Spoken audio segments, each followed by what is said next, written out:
Winton in northeastern Victoria, race 5 of the 9-round Shell Australian Touring Car Championship. Well, not a lot has changed. Nissan's GTR domination of pole position has continued. Jim Richards has pole position here today, sharing the front row with him, Glenn Seaton in the Peter Jackson Sierra. From position number 3, Holden fans take hope it's Win Percy. From 4, Dickie Johnson in the Shell Sierra. And from position number 5, Mark Scaife in the second Nissan GTR. Dickie Johnson 10 seconds away from the action at Winton Motor Raceway at Benalla. Racing, Richards goes a look at Scaife on the dirt. Trying to get a hold of it and pick up Seaton before the first turn, but he's muscled into third place. Percy goes back to 4th, 5th is Bond. And Dick Johnson has missed out terribly there. In fact, John Bow will probably pick up a point as they stream out of here going up towards the sweeper with Jimmy Richards in front. Settling into second, and a great second too, is Glenn Seaton in the Peter Jackson Sierra. Then comes Mark Scaife, who had all sorts of problems yesterday in qualifying. I don't know whether these stewards will have something to say about using the grass verge getting off the line. And Johnson, who started in the second row, was actually muscled out before they made it to the first turn. Yes, Bond, Bow and Johnson all had brake lockups at the end of the pit straight the first time, and it looked like there may have been some contact, but Scaife's start was unbelievable. He just went straight to the dirt and did some rallycross. Up to third place now, so he's clear of Win Percy. Richards the leader at the end of lap number 1 from Seaton, then it's Scaife in position 3, Percy in 4, then Bond, Bow, Johnson, followed then by Alan Jones, Tony Longhurst, Larry Perkins, Peter Brock, Finnegan and Ashby.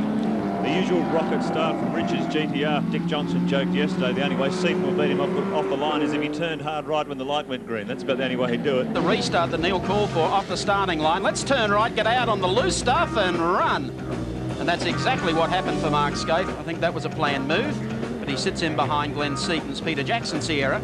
Tries to take advantage of that into the turn, but Seaton closed the door on him, and that's the way they're still running on the road at the moment. That four-wheel drive's handy. The Leyland brothers would have been proud of him. Here we take our 7 Sport race cam in Peter Brock's Mobil 1 Commodore, the right-hander past the start-finishing line, the downhill run to the tightening right-hander here as he sits behind Tony Longhurst. Just ahead of Longhurst is Alan Jones, Dick Johnson, and leading that pack is John Bow in the number 18 Shell Sierra. Interesting tyre war exists here. We've got Richards on Yokohama, Cito running Bridgestone.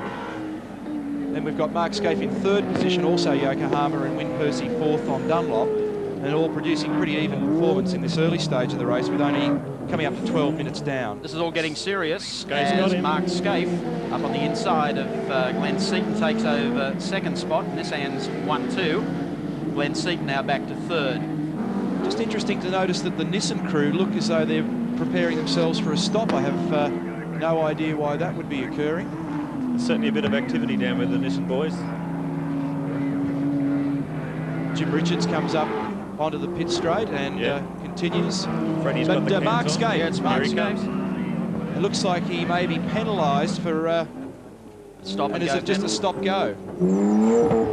it's a stop-go penalty. No spanners coming out. The car just comes in, stops, and out again.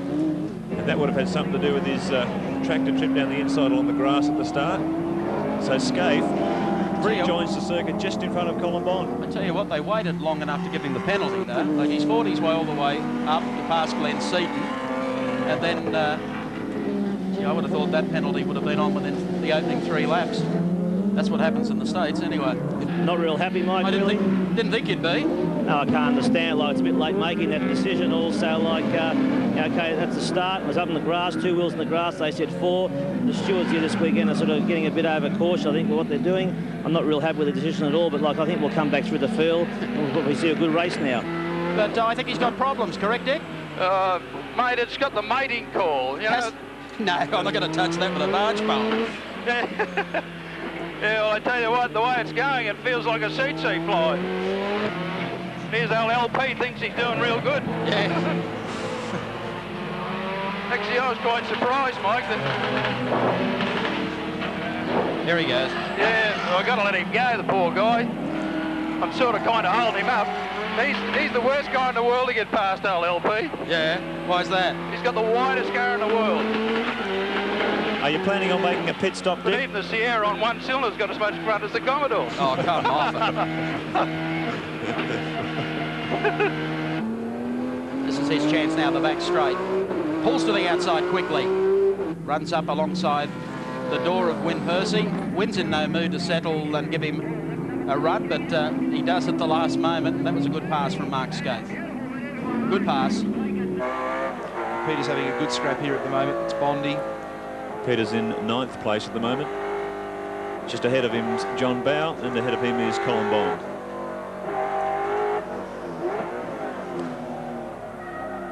Whoops. And that was close, Rocky. Whoa, whoa, whoa, whoa. Even the experience can be all arms and legs at times. Here's the scrap I spoke about before with Tony Longhurst getting closer to the back of Win Percy's car. We've talked on many occasions this year about the consistency of the BMW. Neither Tony nor Alan happy that they have a soft enough race tyre for this track this weekend. And look at Tony probing up the inside and makes the space and quickly goes underneath. Win was pretty casual then in his defence, so I'd suggest that he's unhappy with the grip that his car's got and not really interested in putting up a fight, knowing that Tony's going to get him anyway. So a slightly dejected Win Percy, I'd suggest, judging by the way Tony was able to do that so quickly. Probably a little bit disappointed. Here's the top of Nissan GTR. That's it. I couldn't think of the name of the rotten thing. And Mark Scaife at the helm, chasing Glenn Seaton. Keeping in mind that Scaife has had that stop-and-go penalty. He's come clawing his way back through the field. Looks to poke the nose down, a little show and tell here with Glenn Seaton. Mike, what you see from this view is how effective the Nissan is out of tight corners. Watch when it comes out of Penrite, which is the next right-hander, how much room Mark can play in where the Cito can't. Look at this. Yeah. And then when he stomps on the gas here, it just goes and off she goes. All the grip in the world, and a pretty casual pass into second place.